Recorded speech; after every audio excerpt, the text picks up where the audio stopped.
At Brown University, they're working to use something called the extracellular matrix to help the body promote tissue healing and regeneration. It could be a game changer for heart disease and a host of other ailments. Today, we meet XM Therapeutics and the ecosystem at Brown Technology Innovations that's working to make this amazing technology a reality for patients. Welcome to the Angel Nest University Innovation Network, where we profile the most exciting and important technologies from the world's leading universities. I'm David Hemingway. I'm a 5-time founder and now an active angel investor, and my mission here is to introduce the innovators and the businesses that are leading the way to the future. Melissa Simon, Director of Business Development at Brown Technology Innovations, and Karen Bulock, Director of Brown Biomedical Innovations, work together to provide early funding and guidance so that these amazing ideas that start in the research lab can make it to commercialization. They join us today along with Dr. Jeffrey Morgan, Professor of Pathology and Laboratory Medicine at Brown, and Frank Ahmann, the entrepreneur who BTI recruited to scale XM Therapeutics. Thanks, everyone, for being here today. Thank you. Great to be here, David. Thanks. So, Dr. Jeff Morgan, congratulations on creating such an amazing platform. You said it's not a single solution, but even potentially a whole new class of therapeutics. And what strikes me about this is so fascinating is that you're helping the body heal itself potentially, right? Yeah, that's correct, David. And before I dive in, this is a testimony to the Brown ecosystem. The efforts of Karen, Melissa, finding Frank, and making those connections. So I think it's an ecosystem your listeners should really take a close look at because there's a lot of great ideas coming out of Brown. As I said to you in an earlier discussion, I think this is a new category, a new class of therapeutic. And I'll get into that in a moment, but I just want to tell you about our most recent data, which was published in the American Journal of Physiology. My lab at Brown made the particles, and then we handed them off to Dr. Frank Selke over at Rhode Island Hospital. Dr. Selke is chief of cardiothoracic surgery and also a co-founder of XM.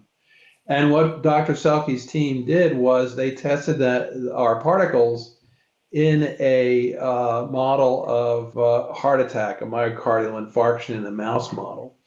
And so that data, very exciting, proof of principle data, shows that when we injected our particles into the heart of a cohort of mice versus controls, our treated mice showed a significant reduction in the scar that normally occurs after myocardial infarction, after heart attack, an increase in vascularity, and an increase in fractional shortening, which is a metric of the heart's ability to beat. So we published that data in a peer-reviewed journal and very excited about that. And I think, as I said, demonstrates proof of principle and a new category, as we alluded to. Namely, if you think of it, you have small molecules, you have growth factors, you have monoclonal antibodies, all distinct categories of therapeutics. You now have gene therapy, viral vectors on the scene. But at XM, we're working on extracellular matrix particles. These are large particles, about 200 microns in diameter. We make them by growing human stem cells as spheroids. And then we decellularize those living spheroids. And what's left behind is a particle of extracellular matrix, human extracellular matrix. And what we showed, in addition to the physiological metrics, we also showed in that paper that when we inject these particles, they stay localized in the heart, which is really exciting. So I think as a new therapeutic, we're just at the beginning of this cultured human ECM. We have capabilities of modifying it, different cell types, et cetera. So I think it's a wide open white space for a new class of therapeutic. Frank Ahmann, you've been an investor in medical technologies as well as a CEO with prior exits. Tell us, if you would, what you see as the potential for XM Therapeutics and how you came to join Dr. Morgan and Brown Technology Innovations. Yeah, thanks very much. So, in short, the huge potential for XM Therapeutics lies in our unique approach to target an area of medicine that has been underappreciated, as you pointed out, the extracellular matrix, or ECM, for organ failure and tissue repair in chronic diseases such as heart, kidney, and liver failure. specifically in chronic diseases, which affect particularly the aging population, the ECM really drives the overproduction of collagens beyond what is needed for a healing response. And this leads to a buildup of scar tissue, which is known as fibrosis, as well as inflammation, tissue stiffening, hypoxia and lack of oxygen, and ultimately organ failure. Now, numerous studies have confirmed that it's possible to stop this process in animals by modifying the malfunctioning extracellular matrix. However, a practical clinical approach to be used in humans has not been developed yet until we came along. Our approach consists of producing healthy extracellular matrix particles in the laboratory, which are then injected practically through a catheter or a syringe into the diseased tissue. There they engraft, and they actually modify the local extracellular matrix to provide a regular healing response and reduce that scarring process or eliminate that scarring process, eliminate the inflammation, and eventually regularize or normalize the healing response in the tissue. So you're actually This using has, the body's own mechanisms to heal. that is correct. And we do that without cells. We actually look at the extracellular matrix to do that. We believe that this is a much more effective way. And this is a very practical approach. So in terms of investment and potential, this has an application just about any part of the body because the healing response that I've just described is universal. But we have a very practical way of doing this. This does not rely on complex gene or cell therapies. This is literally making these particles in the laboratory. They're non-immunogenic. They can be stored. They can be injected simply, and the process can be scaled up significantly. So it's a very practical biologic product for a very, very important disease category, which are these chronic disorders. Sounds like it could be an enormous market for XM. Indeed. Karen and Melissa, your work here seems really transformative, the way that you create a path and help companies innovate in the market. In the case of XM, I'm curious, what is it that made you decide to get involved? Hi, sure. This is Karen, and maybe I could start by talking a little bit about the program that I run at Brown called Brown Biomedical Innovations. The program supports faculty who are working to translate biomedical discoveries from their research into technologies that can ultimately be developed into solutions for patients, like therapeutics, diagnostics, or medical devices. So often when academic researchers make a discovery or an invention that they think may have the potential to be commercialized, they find there's a gap sometimes with finding funding to continue to develop the technology and also finding commercially relevant development expertise. So our program, with that, we aim to bridge that gap by supporting the critical early technology development work with funding and other resources. And then we collaborate closely with the Technology Innovations Office to find the best commercialization path, whether that's out licensing to an industry partner or formation of a startup company. So a few years ago, Jeff Morgan submitted a proposal to the program, and Jeff is an expert in engineering three-dimensional microtissues from cultured human cells, and they have all kinds of potential applications in research and therapeutic approaches. So the project that Jeff proposed was to explore using his existing microtissue technology to produce extracellular matrix, or ECM. This material could then be used therapeutically for tissue healing and regeneration, first in the heart, as Frank had already mentioned. So there are others in the field exploring therapeutic uses for ECM.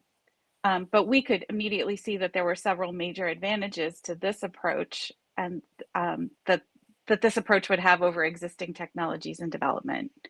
So those existing technologies primarily rely on purifying extracellular matrix from animal sources.